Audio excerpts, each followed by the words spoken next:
Welcome friends, exam toppers अड्डा में आपका हार्दिक स्वागत है। जैसा कि आप जानते हैं पेट परीक्षा होनी है अक्टूबर में 15 से 16 अक्टूबर को। दोस्तों, उसी श्रृंखला में हम लोग जो अपना पाठ्यक्रम चला रहे हैं, पॉलिटी की जो श्रृंखला है वो आगे चल रही है, उसके वीडियोस आप लोगों को मिल रहे हैं।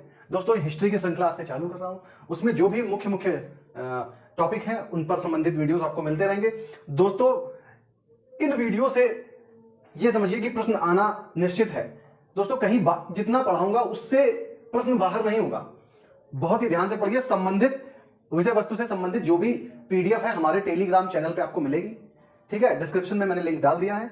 दोस्तों, आप इसको समझिए। हमको आज हमारा जो टॉपिक है ब्रिटिश साम्राज्य का अभ्युदय वह प्रथम स्वतंत्रता संग्राम है। तो दोस्तों, हम बात करते हैं प्रथम स्वतंत्रता संग्राम की। तो सबसे पहले ये समझिए कि 1700 जो मुगल थे, मुगल के केंद्रीकृत सत्ता थी, आप समझ सकते हैं। 1707 में होता क्या है कि औरंगजेब की मृत्यु हो जाती है। 1707 में औरंगजेब की मृत्यु हो जाती है। औरंगजेब की मृत्यु के बाद जो मुगल शासन है वो धीरे धीरे कमजोर होने लगता है। इसके बाद आने वाले जितने भी इसके उत्तराधिकारी होते हैं तो वो बहुत कमजोर होते हैं। तो दोस्तों, इनके बाद आते हैं फर्रुखसियर। इनके बाद नहीं, इनके बीच में कई सारे शासक आते हैं, लेकिन जो मुख्य हैं वो फर्रुखसियर है। उनके बारे में समझिए। फर्रुखसियर ये मुख्य क्यों है दोस्तों? ये मुख्य इसलिए क्योंकि 1717 में ये एक फरमान अंग्रेजों के लिए जारी कर देते हैं। क्या मतलब? दस्तक जारी करा जाता है। दस्तक दोस्तों, ये दस्तक क्या होता है? ये दस्तक एक प्रकार से मुगल बादशाह द्वारा जारी फरमान होता है, जिसके माध्यम से अंग्रेजों को बंगाल में कर मुक्त व्यापार की स्वतंत्रता प्राप्त होती है। दोस्तों, आगे मैं अगर बात करूं कि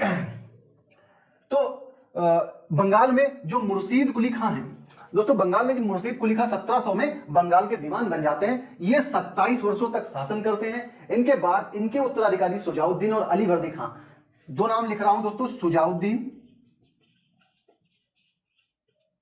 व उसके बाद आता है अलीवर्दी। इनके समय में भी बंगाल काफी समृद्ध हो जाता है। अलीवर्दी खां से संबंधित एक तथ्य है, उसको समझिए। अलीवर्दी खां अंग्रेजों के बारे में कहता है कि ये मधुमक्खी की तरह है, ऐसी मधुमक्खी की तरह जिनको यदि हम छेड़ेंगे नहीं तो ये शहद देंगी, यदि इनको छेड़ा जाए तो ये डंक मार मार खत्म कर देंगी। ठीक है दोस्तों, अब हम समझते हैं मुर्शीद कुली खां को हमने देख लिया है। सुजाउद्दीन, उसके बाद अलीवर्दी खां, इन दोनों के काल में बंगाल काफी समृद्ध हो जाता है। अलीवर्दी खां की पुत्री का पुत्र होता है सिराज। अलीवर्दी खां की पुत्री का पुत्र सिराज होता है। सिराजुद्दौला गद्दी पर आता है। अलीवर्दी खां इसको अपना उत्तराधिकारी नियुक्त कर देता है। बंगाल का ये नवाब बन जाता है। दोस्तों, 1756 से 57 तक ये शासन करता है। होता क्या है, इसके समय में एक बहुत बड़ी घटना घटती है जो कि प्लासी के युद्ध के नाम से जानी गई। क्यों दोस्तों प्लासी का युद्ध हुआ? क्यों ये प्लासी का युद्ध इसलिए दोस्तों महत्वपूर्ण है क्योंकि ये प्लासी का युद्ध जो है ब्रिटिश साम्राज्य के अभ्युदय व प्रथम स्वतंत्रता संग्राम के एक महत्वपूर्ण पृष्ठभूमि बन जाता है। दोस्तों, बात समझते हैं। हुआ, सिराजुद्दौला ने क्या किया कि जो अंग्रेज थे, सिराजुद्दौला जो फरमान था दोस्तों, दस्तक, इस फरमान का दुरुपयोग अंग्रेज बंगाल में कर रहे थे। स्वयं तो उनको करमुक्त व्यापार की स्वतंत्रता थी, लेकिन यह दस्तक उन्होंने अपने भारतीय व्यापारी मित्रों को बेच दिया। जिसकी वजह से जो राजस्व था वो भी फ्री में ट्रेड करने लगे, बंगाल में व्यापार करने लगे, जिसकी वजह से सिराज गुस्सा हो गया, नाराज हो गया। दोस्तों, सिराज नाराज हो गया और बहुत सारे कारण और भी थे सिराज के नाराज होने के। लेकिन होता क्या है दोस्तों कि सिराज क्या करता है कि कलकत्ता पर अटैक करता है, कलकत्ता पर आक्रमण कर देता है। कलकत्ता पर आक्रमण करके उसको कब्जे में कर लेता है। दोस्तों, जब सिराज कलकत्ता पर आक्रमण करके वहां के फोर्ट विलियम किले को ध्वस्त कर देता है और वहां पर कुछ अंग्रेज जो होते हैं 146 अंग्रेजों को वो एक कमरे में बंद कर देता है, जिसमें से 21 जो हैं वो जिंदा बचते हैं। अगले दिन, ये घटना है 20 जून 1756 की, इसे ब्लैक होल की घटना के नाम से जाना गया या काल कोठरी त्रासदी के नाम से जाना गया, इतिहासकारों ने इसको कहा। ठीक है, समझिए इस बात को। होता क्या है कि 21 लोग बचते हैं, जिसमें बचने वाला एक प्रमुख अंग्रेज अधिकारी हॉलवेल भी होता है, जो राजा मतलब कि जब कलकत्ता को सिराज जीत लेता है तो वो राजा की शरण में आ जाता है, मतलब संरक्षण में आ जाता है। ठीक है दोस्तों, बात करें हॉलवेल, यहां पे लिख देता हूं मैं हॉलवेल, इसी ने इस घटना की, जो ब्लैक होल त्रासदी की घटना, इसकी जानकारी दी थी। दोस्तों, अगर हम बात करें कि उसके बाद क्या होता है कि ब्रिटिश जो सरकार होती है वो जनरल क्लाइव के जो कर्नल क्लाइव है, जनरल क्लाइव है, उनके नेतृत्व में मद्रास से एक सैन्य अभियान कलकत्ता के लिए आता है। दोस्तों वो उस सैन्य अभियान ने क्या किया कि कलकत्ता पर पुनः अधिकार कर लिया। कलकत्ता पर पुनः अधिकार कर लेते हैं। कहां पर दोस्तों? कलकत्ता पर। जब इस कलकत्ता पर पुनः अधिकार हो जाता है तो दोस्तों इस बात से जो नवाब है वो भयभीत हो जाता है, बहुत डर जाता है। तो जब इस बात से वो डर जाता है तो अंग्रेज जो जनरल क्लाइव होता है वो उसके और सिराज के मध्य एक समझौता या संधि होती है जो कि अलीनगर की संधि के नाम से जानी जाती है। ये 9 फरवरी 1757 को होती है दोस्तों। इस अलीनगर की संधि, इसकी मुख्य बातें क्या है दोस्तों? अंग्रेजों को सिक्का ढालने व किलेबंदी की, कलकत्ता में सिक्का ढालने की व किलेबंदी की स्वतंत्रता दोस्तों मिल गई। दोस्तों फिर से मैं बात करता हूं, नवाब ने मुगल बादशाह द्वारा कंपनी को, देखो मुगल बादशाह द्वारा कंपनी को जितने भी व्यापारिक सुविधाएं थी ना वो प्रदान की गई थी। तो वो व्यापारिक सुविधाएं फिर से किसने? नवाब ने मुगल बादशाह द्वारा जो भी कंपनी को जितनी भी व्यापारिक सुविधाएं उसको फिर से स्वीकार कर लिया जाता है दोस्तों। अब फिर आगे बात करते हैं। तो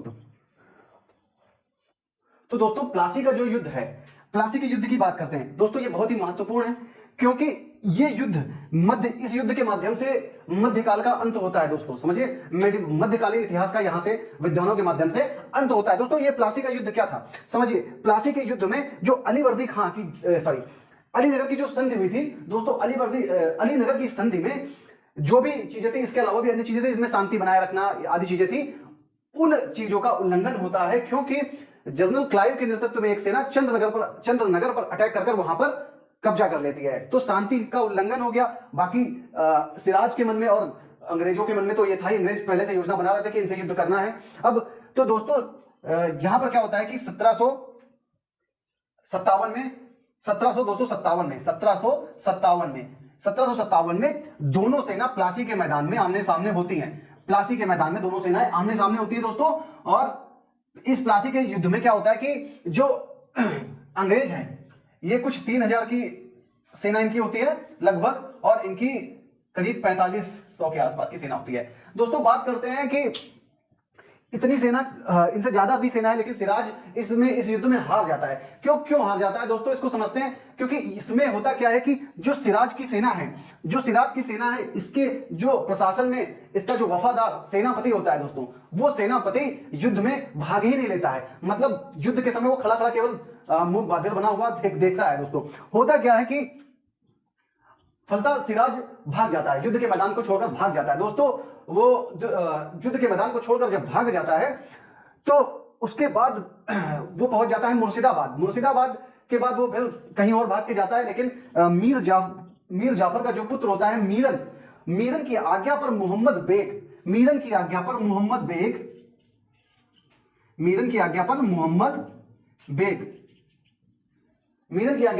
बेग जो होता है वो हत्या कर देता है सिराज की। दोस्तों जब प्लासी के युद्ध का अंत होता है तो फिर उसके बाद क्या होता है देखिए दोस्तों प्लासी के युद्ध के बाद मीर जाफर बंगाल की गद्दी पर आ जाता है। 1757 से 1760 तक ये शासन करता है। अंग्रेज को इन 3 सालों में ये 3 करोड़ रुपए के उपहार दे चुका होता है दोस्तों। जब ये उपहार देने से मना कर देता है क्योंकि सारा खजाना जो होता है साम्राज्य का वो खाली होता चला जाता है, तो इसके पास अब लोग कहते हैं कि इसको अपने जो बर्तन है बर्तन बेच कर भी इसने अंग्रेजों को मतलब दे रहा था गिफ्ट। बात समझते हैं। इसके बाद जब ये इसको अपदस्थ कर दिया जाता है तो मीर कासिम जो इसका दामाद होता है गद्दी पर आ जाता है दोस्तों। इसका कार्यकाल 1760 से 1765 तक होता है।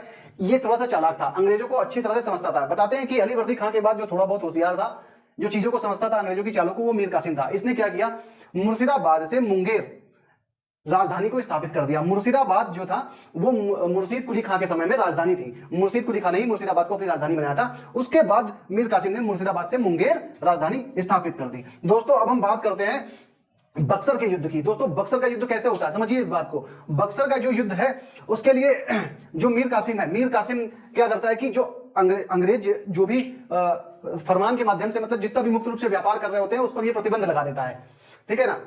सबको मतलब ये सबको स्वतः नहीं कर देता, प्रतिबंध नहीं लगाता है दोस्तों। ये मतलब मुक्त व्यापार कर देता है, सभी के लिए व्यापार कर देता है, सभी बंगाल में व्यापार करें। इस बात से अंग्रेज नाराज हो जाते हैं। फिर ये इसको अंग्रेज जो जनरल होता है एडम्स के साथ 3 बार युद्ध होता है। 3 बार युद्ध में पराजित होता है। पराजित होने के बाद ये भागकर पटना चला जाता है। पटना जाने के बाद ये वहां पर समझिए कि 3 लोगों से, शाह आलम द्वितीय से भी मिलता है, फिर शुजाउद्दौला जो कि अवध के नवाब होते हैं उनसे मिलता है। 3 लोगों का गुट बन जाता है दोस्तों। ये 3 लोगों का गुट बनकर 23 अक्टूबर 1764 में बक्सर के मैदान, जो कि बक्सर बिहार में है, वहां पर युद्ध होता है। इस युद्ध का परिणाम यह होता है कि इनकी जो संयुक्त सेना है, जो अंग्रेजी सेना का नेतृत्व वो हेक्टर मुनरो कर रहा था, और जो इन तीनों मतलब शाह आलम दिल्ली का जो मुगल शासक था, मीर कासिम जो बंगाल से अपदस्थ हुआ था, और शुजाउद्दौला जो अवध का नवाब था, इन तीनों की संयुक्त सेना से हेक्टर मुनरो की अंग्रेजी सेना का युद्ध होता है। युद्ध का परिणाम, बक्सर का युद्ध का परिणाम जो होता है, उसमें ये तीनों की संयुक्त सेना हार जाती है। हारने के बाद इलाहाबाद की संधि, जो कि 1765 में होती है, बहुत ही महत्वपूर्ण है, एग्जाम में क्वेश्चन पूछा गया है। इस इलाहाबाद की संधि के माध्यम से बंगाल, बिहार तथा उड़ीसा की दीवानी प्राप्त हो जाती है अंग्रेजों को, तथा इस संधि के माध्यम से 26 लाख रुपए वार्षिक मुगल बादशाह को कंपनी देगी। ये चीज आ जाती है कि 26 लाख रुपए पेंशन की बात आ जाती है कि 26 लाख रुपए वार्षिक पेंशन मुगल बादशाह को मिलेगी। दोस्तों बात करते हैं, इसके बाद बंगाल में द्वैध शासन आ जाता है दोस्तों। बंगाल में द्वैध शासन आ जाता है। द्वैध शासन की बात करें तो द्वैध शासन होता क्या है समझिए। द्वैध शासन दो तरह का, दीवानी और निजामत। दीवानी का मतलब राजस्व के मामले तथा प्रशासनिक मामले, दोनों ये मामले आ जाते हैं अंग्रेजों के हाथ में, कंपनी के हाथ में। लेकिन जो कंपनी है मुख्य रूप से राजस्व वसूलने का काम करती है तथा प्रशासनिक दायित्व जो है बंगाल के नवाब पर सौंप देती है। दोस्तों यहां से भारत में बंगाल में द्वैध शासन प्रारंभ हो जाता है। इसके बाद जो महत्वपूर्ण चरण है वो 1773 का रेगुलेटिंग एक्ट है। आगे की कड़ी में हम 1773 के रेगुलेटिंग एक्ट के बाद जितने भी चीजें आई हैं उन पर चर्चा करेंगे। जो महत्वपूर्ण तथ्य हैं वो मैंने इसमें कवर कर दिए हैं। दोस्तों अपनी तैयारी को अच्छे से जारी रखिए और हमारे वीडियो देखते रहिए। दोस्तों इसको शेयर भी करिए ताकि अन्य लोगों तक इसका लाभ पहुंचे। दोस्तों नमस्कार।